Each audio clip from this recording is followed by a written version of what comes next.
Hello friends, இன்னைக்கு நம்ம என்ன படம் பார்க்க போறோம்னா ஒரு சர்வைவல் த்ரில்லர் மூவி தான் பார்க்க போறோம். நெட்ஃபிளிக்ஸ்ல வெளியாயிருக்கிற அபெக்ஸ் படத்தோட ரிவ்யூ தான் பார்க்க போறோம். வழக்கமா இந்த மாதிரி படங்கள்ல ஒரு இயற்கை கிட்ட போராடுற மாதிரி இருக்கும், இல்ல மிருகத்துக்கிட்ட போராடுற மாதிரி இருக்கும்.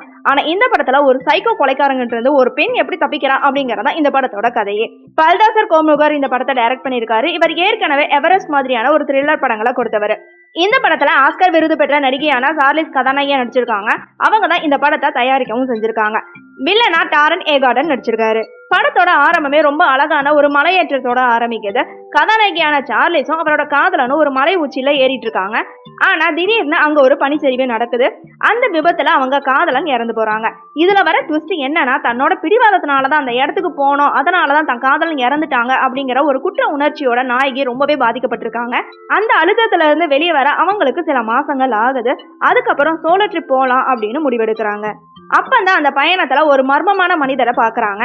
முதல்ல சாதாரணமா அறிமுகமாகிற அந்த நபர் போக போக தன்னோட வில்லத்தனத்தை காட்ட ஆரம்பிக்கிறாரு.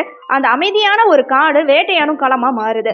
நாயகிக்கும் அந்த சைக்கோ கொலைகாரனுக்கும் இடையில ஒரு ஆரம்ப கட்ட கண்ணாமூச்சி ஆட்டம் முதல் பாதியில ரொம்ப விறுவிறுப்பாவே போகுது. ரெண்டாம் பாதி முழுக்கவே காடு, நீர்வீழ்ச்சி, குகைகள்னு ரொம்ப அழகான சூழல்லாம் நடக்குது. வில்லன் நாயகிய வேட்டையாட துரத்தும் போது அவங்க உயிரை கையில பிடிச்சிட்டு ஓடுறாங்க.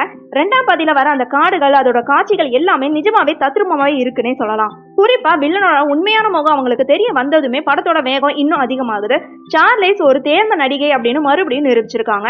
அந்த பயம், பதற்றம், அதுக்கப்புறம் அதுல இருந்து மீண்டு வர அந்த வைராக்கியம்னு அவங்க நடிப்பு அருமையா இருக்கு.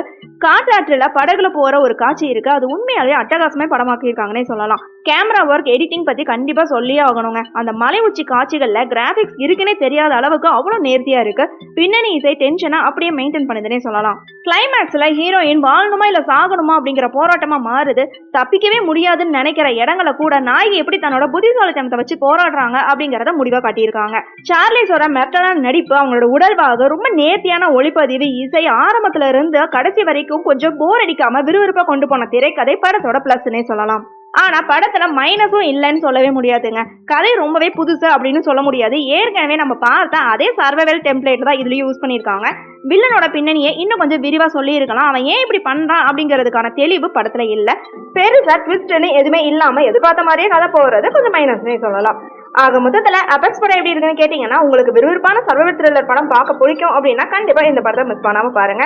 ஆனா பெரிய லாஜிக்லாம் யோசிக்காம ஒரு த்ரில்லர் அனுபவத்தை மட்டுமே பார்க்கணும்னு நினைக்கிறவங்களுக்கு இந்த படம் செட் ஆகும். நெட்ஃபிளிக்ஸ்ல இருக்கு, மிஸ் பண்ணாம பாருங்க. ஓகே ஃப்ரெண்ட்ஸ், நெக்ஸ்ட் வீடியோல பார்க்கலாம். இந்த வீடியோ உங்களுக்கு பிடிச்சிருந்தா லைக், ஷேர், சப்ஸ்கிரைப் பண்ணுங்க. தேங்க்யூ.